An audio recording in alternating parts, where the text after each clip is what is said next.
할렐루야. 어떻게 무더위 속에서 한 주간 평안하셨죠? 우리 함께 마음을 모아서 7월 10일 수요일 저녁 예배를 성부, 성자, 성령의 이름으로 드립니다. 사도신경으로 신앙 고백합니다. 나는 전능하신 아버지 하나님 천지의 창조주를 믿습니다. 나는 그의 유일하신 아들 우리 주 예수 그리스도를 믿습니다. 그는 성령으로 잉태되어 동정녀 마리아에게서 나시고 본디오 빌라도에게 고난을 받아 십자가에 못 박혀 죽으시고 장사된 지 사흘 만에 죽은 자 가운데서 다시 살아나셨으며 하늘에 오르시어 전능하신 아버지 하나님 우편에 앉아 계시다가 거기로부터 살아있는 자와 죽은 자를 심판하러 오십니다. 나는 성령을 믿으며 거룩한 공교회와 성도의 교제와 죄를 용서받는 것과 몸의 부활과 영생을 믿습니다. 아멘. 우리 함께 찬송가 249장 하시겠습니다. 예전 찬송가도 249장이고요. 주 사랑하는 자 다 찬송할 때 249장 함께 찬양합니다.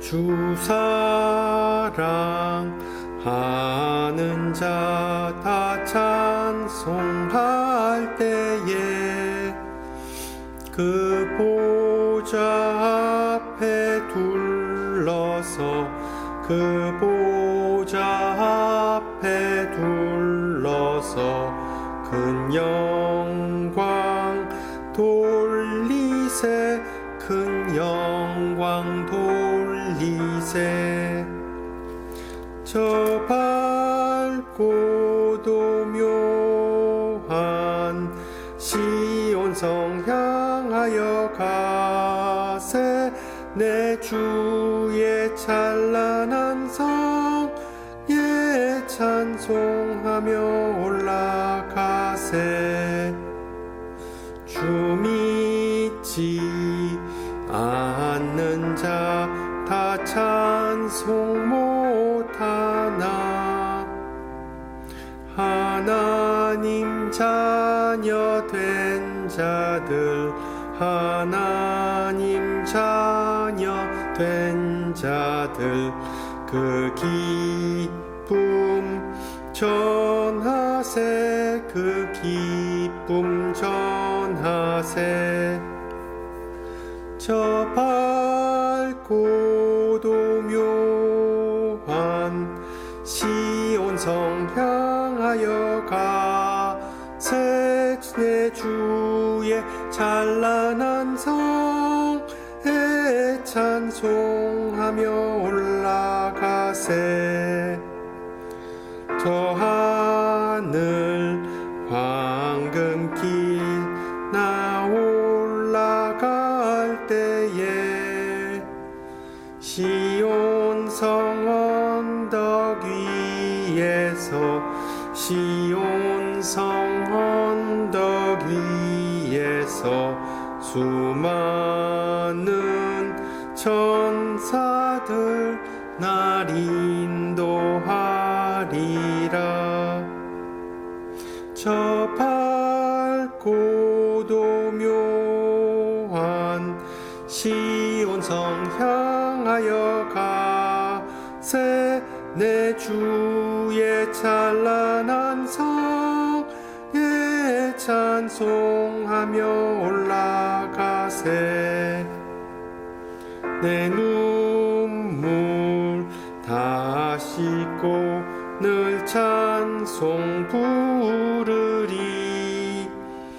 저 임마누엘 주 앞에 저 임마누엘 주 앞에 나 영광 누리리 나 영광 누리리 저 밝고도 묘한 시온성 향하여 가세 내 주의 찬란한 성에 찬송하며 올라가세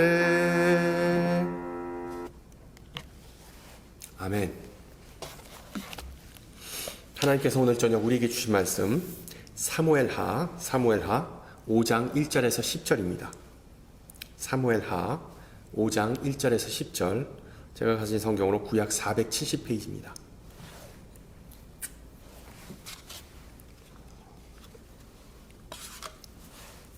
사무엘하 5장 1절에서 10절 말씀을 받들어 봉독합니다.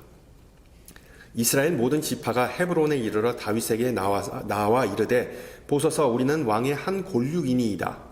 전에 곧 사울이 우리의 왕이 되었을 때에도 이스라엘을 거느려 출입하게 하신 분은 왕이시었고 여호와께서도 왕에게 말씀하시기를 내가 내 백성 이스라엘의 목자가 되며 내가 이스라엘의 주권자가 되리라 하셨나이다 하리라. 이에 이스라엘의 모든 장로가 헤브론에 이르러 왕에게 나아오매 다윗 왕이 헤브론에서 여호와 앞에 그들과 언약을 맺으매 그들이 다윗에게 기름을 부어 이스라엘 왕으로 삼으니라. 다윗이 나이가 30세에 왕위에 올라 40년 동안 다스렸을 때 헤브론에서 7년 6개월 동안 유다를 다스렸고 예루살렘에서 33년 동안 온 이스라엘과 유다를 다스렸더라. 왕과 그의 부하들이 예루살렘으로 가서 그 땅 주민 여부스 사람을 치려 하매 그 사람들이 다윗에게 이르되 내가 결코 이리로 들어오지 못하리라.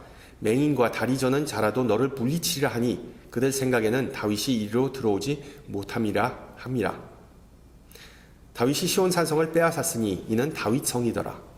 그 날에 다윗이 이르기를 누구든지 여부스 사람을 치거든 물 길는 대로 올라가서 다윗의 마음에 미워하는 다리 저는 사람과 맹인을 치라 하였으므로 속담이 되어 이르기를 맹인과 다리 저는 사람은 집에 들어오지 못하리라 하더라. 다윗이 그 산성에 살면서 다윗 성이라 이름하고 다윗이 밀로에서부터 안으로 성을 둘러 쌓으니라. 만군의 하나님 여호와께서 함께 계시니 다윗이 점점 강성하여 가니라. 아멘. 조금 전에 부른 찬송의 가사는 우리 신앙인들이 천국을 향하여 나아가는 것을 시온성을 향한 여정으로 묘사하고 있죠. 여러분 알다시피 시온성 또는 하나님의 성 또는 오늘 읽은 본문에 나오는 다윗성은 모두 다 예루살렘을 가리키는 명칭 중에 하나입니다. 다 똑같은 것입니다. 그런데 우리가 헷갈리지 말아야 할 부분은 하나님이 계시는 그 천국과 예루살렘 또는 시온은 분명히 별개의 것입니다. 심지어 요한계시록에 나오는 이 새 예루살렘은 천국의 모형이지 천국 그 자체는 아닙니다. 실제로 다윗 시대의 예루살렘은 하나님의 도성과는 아무런 상관이 없는 그런 도시였습니다. 그때만 해도 예루살렘에는 지상에서의 하나님의 거처를 상징하는 이 성전이 세워지지도 아니하였고 또한 가나안 신들을 섬겼던 여부스 민족이 예루살렘에 기거했기 때문이죠. 그러므로 당시에 그 도시의 명칭도 예루살렘이 아니라 여부스였습니다. 여부스. 그리고 오늘 본문에서 다윗은 이 여부스라는 도시를 향하여 자신의 군대와 함께 진군합니다. 우리 신앙인들처럼 신앙 여정을 위해서가 아니라 전쟁을 치르기 위해 여부스 성으로 올라갔다고 성경은 기록합니다. 그러면 왜 다윗이 갑자기 이 여부스족과 전쟁을 치렀는지를 알기 위해서 우선 본문의 역사적 배경을 좀 살펴봐야 합니다. 본문 5절이 언급하듯이 대략 한 7년간 유다 왕국을 다스린 다윗은 이제 막 통일 왕국의 왕으로 기름 부음을 받습니다. 바로 북왕국 이스라엘의 통치자였던 사울 왕이 전쟁터에서 죽었기 때문이죠.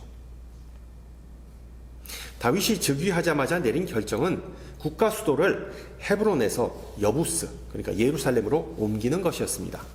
예전에도 말씀드렸듯이 다윗은 뛰어난 용사이자 대단한 수완을 가진 정치인이었기 때문에 어떤 분명한 청사진을 갖고 수도 이전 계획에 작업에 착수한 것이죠. 그 첫 번째 이유는 바로 예루살렘이 가지는 상징성 때문이었습니다. 예루살렘은 아주 오랜 역사를 가진 장소였습니다. 창세기 14장에서 이미 언급되는데 그때는 살렘이라는 이름을 가진 도시였죠. 그리고 신약에 와서 예수님과 같은 영원한 제사장의 모형인 멜기세색이라는 인물이 그 도시를 다스렸다고 히브리서는 언급합니다. 또 우리가 잘 아는 아브라함이 아들 이삭을 바치고자 했던 이야기의 배경인 모리아산이 바로 이 예루살렘, 시온 산성을 가리킨다고 알려졌습니다. 또한 예루살렘은 이스라엘의 종교적 축제를 위한 대표적인 장소였습니다. 예루살렘을 함락시킨 후에 다윗은 언약궤를 예루살렘으로 가지고 오게 하죠. 너무나 기뻐서 큰 축제를 벌이고 자신의 옷이 벗겨질 정도로 과격하게 춤을 췄다는 내용이 바로 그 다음 장 사무엘하 7장에 나옵니다. 비슷한 맥락에서 다윗의 아들 솔로몬은 성전을 봉헌하고 성대한 축제를 가진 이야기가 열왕기상에 나옵니다. 그리고 솔로몬은 이렇게 고백합니다. 내가 참으로 주를 위하여 계실 성전을 건축하였사오니 주께서 영원히 계실 처소로소이다 하고 얼굴을 돌이켜 이스라엘의 온 회중을 위하여 축복하니 그때 이스라엘의 온 회중이 서 있더라. 그리고 다윗이 죽은 후 약 400여 후에 경건함의 대명사 요시야 왕은 역사상 가장 큰 규모의 유월절 축제를 예루살렘에서 열었다고 역대하 35장은 기록합니다. 선지자 사무엘 이후로 이스라엘 가운데서 유월절을 이같이 지키지 못하였고 이스라엘 모든 왕들도 요시야가 제사장들과 레위 사람들과 모인 온 유다와 이스라엘과 무리와 예루살렘 주민과 함께 지킨 것처럼은 유월절을 지키지 못하였더라. 그러나 다윗이 다소 위험을 감수하고 수도를 옮기게 된 이유는 바로 전략적 그리고 정치적 이유 때문이었습니다. 알다시피 팔레스타인 지역에는 물이 항상 부족했습니다. 예루살렘에는 기온샘이라는 지하수가 존재했기 때문에 물 공급이 비교적 수월했습니다. 또한 예루살렘은 왕국의 중심부에 있는 도시였기 때문에 동서남북으로부터 온 12지파 사람들이 자유롭게 통행할 수 있었던 그런 요충지였습니다. 그러나 가장 중요한 이유는 예루살렘은 사방으로 골짜기로 둘러싸였기 때문에 천연 요새와 같았습니다. 이것에 대해 시편 48편은 이렇게 표현하죠. 터가 높고 아름다워 온 세계가 즐거워하며 큰 왕의 성 곧 북방에 있는 시온산이 그러하도다. 하나님이 그 여러 궁중에서 자기를 요새로 알리셨도다. 새로운 정권의 수장으로서 다윗은 예루살렘과 같이 방어가 수월한 요충지에서 이스라엘을 통치하고자 했던 것입니다. 그래서 오늘 본문에서 다윗의 군대가 예루살렘을 치러 올라갈 때 여부스인들은 맹인과 다리 저는 자도 다윗의 군대를 물리칠 수 있다라고 놀려댑니다. 그러나 자신들이 가졌던 지형적 장점을 맹신하였는지 다윗의 군대는 그들을 비교적 쉽게 물리치고 도시를 점령했습니다. 그리고 9절에서 다윗은 그 도시의 이름을 여부스에서 다윗성, The City of David, 다윗성으로 개명합니다. 이제 그 도시의 주인이 된 다윗은 이스라엘의 역사 중 가장 위대한 양으로 이름을 남기게 되죠. 게다가 약 1000년이 지난 후에 예루살렘의 근교에 있는 베들레헴의 자그마한 도시에서 인류의 역사를 바꾸게 될 다윗의 후손인 예수님께서도 태어나시게 됩니다. 따라서 오늘 본문은 다윗의 수많은 전투 중에 단 하나의 전투를 묘사한 사건이 아닙니다. 예루살렘 요새를 함락시킨 사건은 하나님의 계획의 일부였습니다. 나중에 그곳에서 예수님의 출생을 준비하기 위해 하나님께서 다윗을 통해 사전 작업을 벌이신 것이라고 볼 수 있겠죠. 그런데 여러분, 오늘 저녁에는 예루살렘과 같이 다윗이 성공적으로 공략한 요새가 아니라 다윗이 공략에 실패한 요새들을 좀 살펴보고자 합니다. 정말 어떤 경우에는 비참하게 실패했던 전투가 다윗에게도 있었습니다. 여러분, 용사 다윗이 패배한 전투가 거의 없었는데 무슨 말이냐? 어떤 분은 의아해 하실 거예요. 그런데 여러분 잘 보세요. 우선 다윗은 욕망이라는 요새를 함락시키는데 완전히 실패했습니다. 사무엘하 11장을 보면 우리가 너무나 잘 아는 다윗과 바세바의 이야기가 등장하죠. 다윗에게 있어 가장 큰 오명이라고 할 수 있다면 그것은 바로 자신이 보지 말아야 할 것을 본 것이고 심지어 유혹에 빠져서 자신이 하지 말아야 할 짓을 저지른 것입니다. 더 심각한 문제는 자신의 충신이자 바세바의 남편인 우리아를 사전 모의해서 죽여버려서 자신의 죄를 가증시킨 것입니다. 자신이 그런 추악한 짓을 저질렀다는 사실을 은폐하고자, 즉 완전 범죄를 꿈꿨지만 하나님의 눈을 벗어날 수는 없었죠. 오늘날의 신앙인들도 다양한 종류의 욕망과 유혹을 받습니다. 특히 성적 욕망이라는 요새는 많은 신앙인들을 실족하게 만드는 것이 현실입니다. 미국에 있다 보니까 한국 교계의 흐름에 대해서는 별 신경을 쓰지 않았는데 며칠 전에 어느 지인에게 전화를 받았습니다. 한국에서 가장 큰 교단의 총회장의 불륜 때문에 교단이 그냥 다 뒤집히고 이 가을에 9월 달에 교단 총회를 열어야 되는데 아직도 아무런 일정도 잡히지 못했다는 것이었습니다. 한국이나 미국이나 비슷하죠. 목회자가 돈과 성추문 때문에 실족한 경우 상당히 많습니다. 또한 오리발 내미는 것 다 똑같습니다. 이번 경우에 왜 여성도와 모텔에 갔느냐라고 추궁하니까 상담하고자 했다는 얼토당토 않는 변명을 내놓았다는 것입니다. 성적 유혹은 우리 가정 내에도 존재합니다. 특히 인터넷의 발달과 더불어 우리 자녀들은 성인 자료들을 아주 쉽게 접할 수 있습니다. 음란물 방지 프로그램과 아니면 자녀 보호 기능 같은 것이 무용지물일 때가 많습니다. 이러한 현상은 죄에 빠진 사회의 특징이기도 한데 실제로 우리 신앙인들은 온갖 유혹에 둘러싸여 살아가고 있습니다. 성욕은 그 중에 가장 터부시되지만 가장 은밀히 취급되지만 또한 가장 강력한 유혹입니다. 예수님께서 산상수훈에서 이 문제를 놓고 다음과 같이 말씀하셨죠. 또 간음하지 말라 하였다는 것을 너희가 들었으나 나는 너희에게 이르노니 음욕을 품고 여자를 보는 자마다 마음에 이미 간음하였느니라. 잘 보세요. 예수님은 다른 사람들도 아닌 믿지 않는 예수님을 따르지 않는 사람들이 아닌 바로 자신의 12제자 그리고 자신의 추종자들에게 이와 같은 경고를 하신 것입니다. 따라서 예수님은 우리 신앙인들도 유혹으로부터 안전하지 못하고 특히 성욕과의 전쟁에서 승리하기 정말 어렵다, 심지어 불가능하다는 점을 지적하신 것입니다. 오죽했으면 눈이 실족하게 하면 눈을 빼버리라는 게 낫다라는 과격한 발언을 하셨겠습니까? 내가 이제 나이가 있지, 사회적 지위가 있지, 신앙생활을 한 세월이 얼마인데 라는 그런 생각을 하시는 분들이 있다면 어떤 목사님은 이런 말씀을 하셨습니다. 당신이 만약 성적으로 죄를 짓지 않을 수 있다고 생각한다면 당신은 다윗보다 더 신실한 사람이고 삼손보다 더 힘센 사람이고 솔로몬보다 더 지혜로운 사람이다. 혹시 내 신앙이 다윗보다 낫다라고 생각하시는 분 계십니까?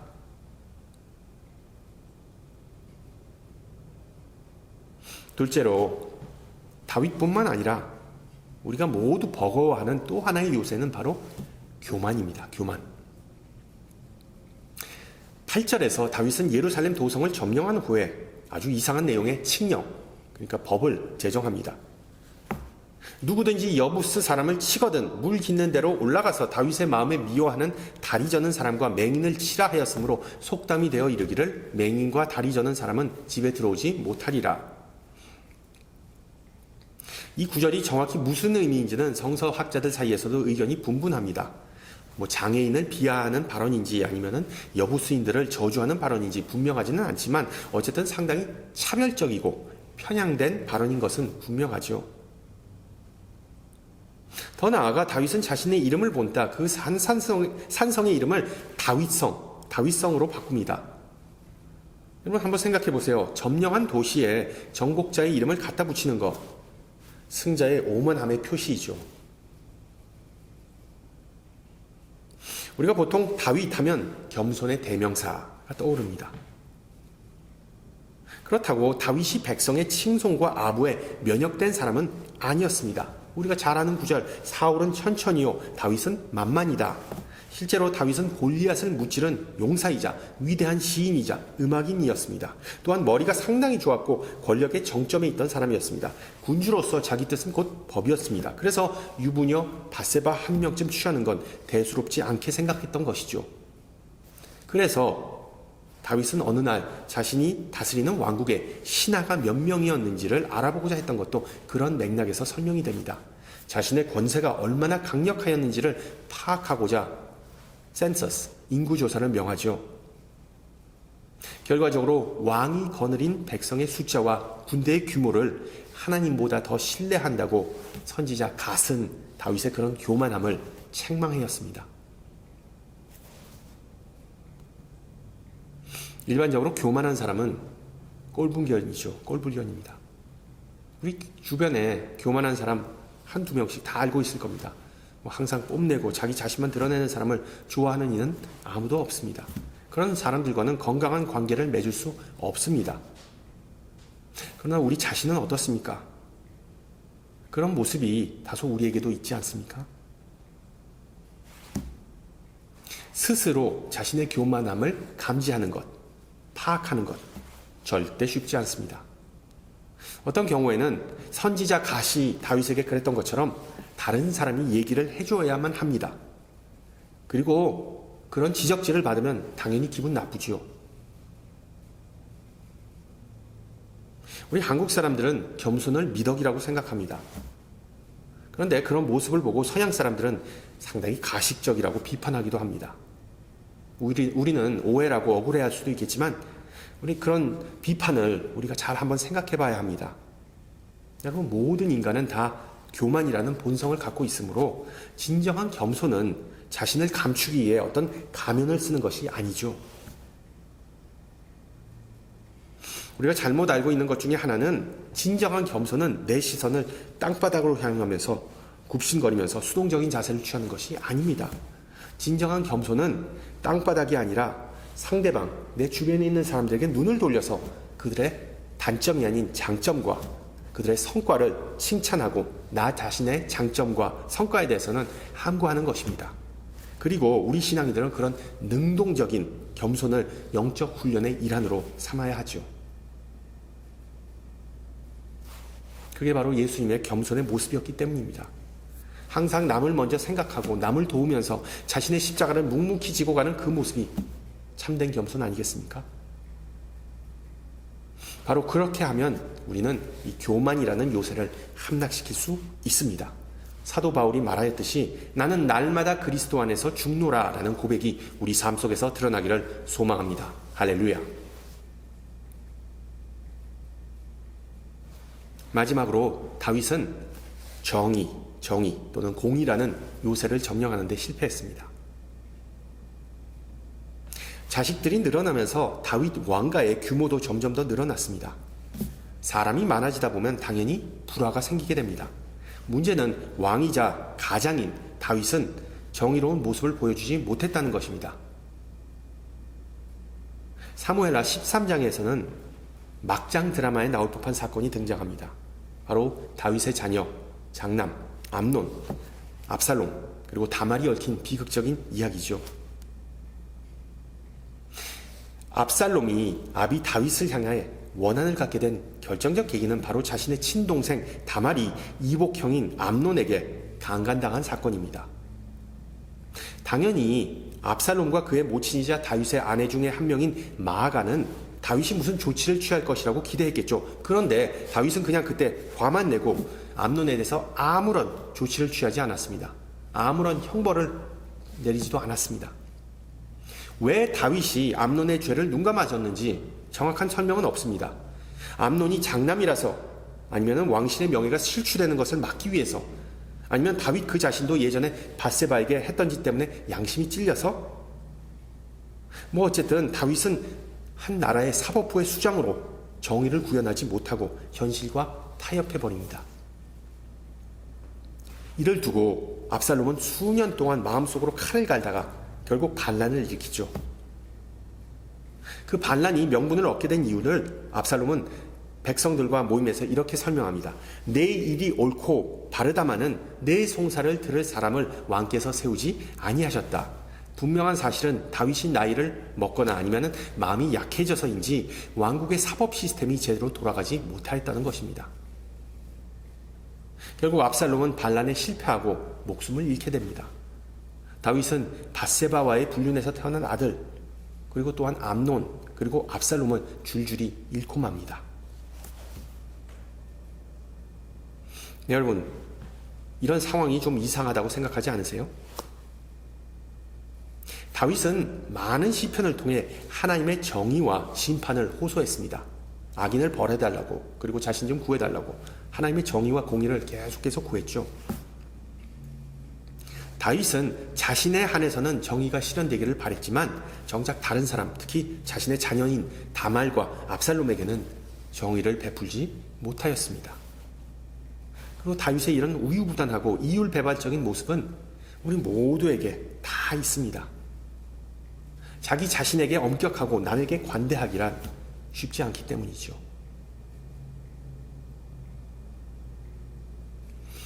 종합해보면 우리가 좋든 싫든 인정하든 인정하지 못하든 다윗은 왕이자 가장으로서 패배자이자 낙오자이자 죄인이었습니다.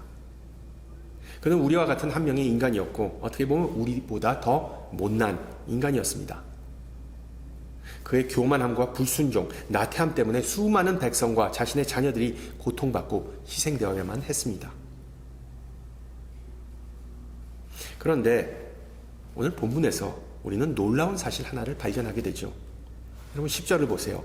만군의 하나님 여호와께서 함께 계시니 다윗이 점점 강성하여 가니라. 다윗의 이런 연약함과 실수에도 불구하고 하나님은 다윗과 동행하시고 그를 더욱 굳건하게 하셨습니다. 도대체 어떤 이유에서일까요? 성경의 모든 인물을 통틀어 다윗은 다음과 같은 유일한 장점이 있기 때문이었습니다. 하나님께서 예언자들을 통해 그를 책망하실 때 다윗은 자신의 내면의 추악함을 직면하였습니다. 하나님의 말씀이라는 거울 앞에 섰을 때 다윗은 자기 안에 있는 악함을, 그 죄악을 인식하고 회개하였습니다. 그리고 성경은 하나님께서 그런 사람을 항상 사랑하시고 함께 하신다고 약속합니다. 그 내용이 바로 역대하 7장에 나옵니다. 내 이름으로 일컫는 내 백성이 그들의 악한 길에서 떠나 스스로 낮추어 기도하여 내 얼굴을 찾으면 내가 하늘에서 듣고 그들의 죄를 사하고 그들의 땅을 고칠지라.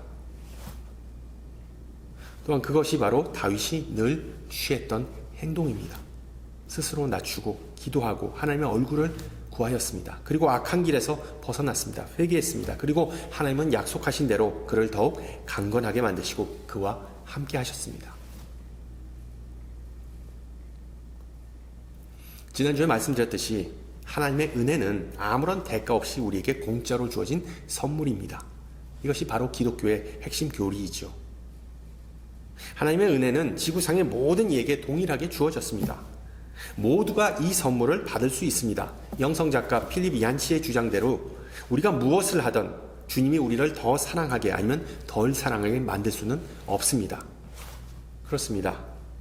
우리가 하나님의 사랑하는 자녀로서 구원을 받았다면 그것은 우리가 얼마나 많은 영적 전투에서 승리하고 위대한 업적을 남겨서가 아니라 오직 변함없는 하나님의 은혜 덕분입니다. 그런 하나님의 사랑을 우리가 의미 있고 온전하게 만드는 방법은 단 하나입니다. 아버지의 집으로 발걸음을 돌린 탕자처럼, 그리고 하나님 앞에 무릎 꿇은 다윗처럼 예수님에게 눈을 돌리고 주님의 발자취를 따라가는 것입니다. 그리하여 우리와 영원히 함께 하시고 우리를 강건케 하시는 하나님의 은혜가 충만하기를 축원합니다. 함께 기도합니다. 거룩하신 주님, 오늘 저녁 다윗의 생애를 통해 성경의 진리를 가르쳐 주심을 감사드립니다. 주님, 우리의 신앙생활은 영적 전투입니다. 살면서 수많은 요새를 점령해야 하지만 많이 실패하였음을 고백합니다. 그러나 위안이 되는 점은 위대한 신앙의 위인들 또한 실패하였다는 사실입니다. 유혹과 고난으로부터 흔들릴 때마다 우리에게 용기와 믿음으로 힘주시는 주님, 우리 자신의 죄와 연약함을 보지 못할 때 하나님의 말씀으로 우리를 비춰주사 우리의 못나고 불편한 모습을 드러내 주시기를 기도합니다.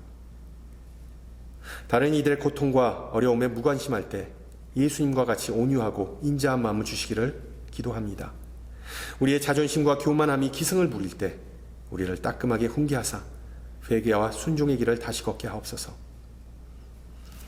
사랑과 은혜가 풍성하신 주님, 이 시간 인간의 욕망과 폭력으로 인해 자연이 망가지고 사회가 무너지는 이 안타까운 현실을 주님 앞에 고합니다. 특히 지금도 이 땅을 괴롭히는 산불로 인해 많은 이들이 삶의 터전을 잃고 고통을 받고 있습니다.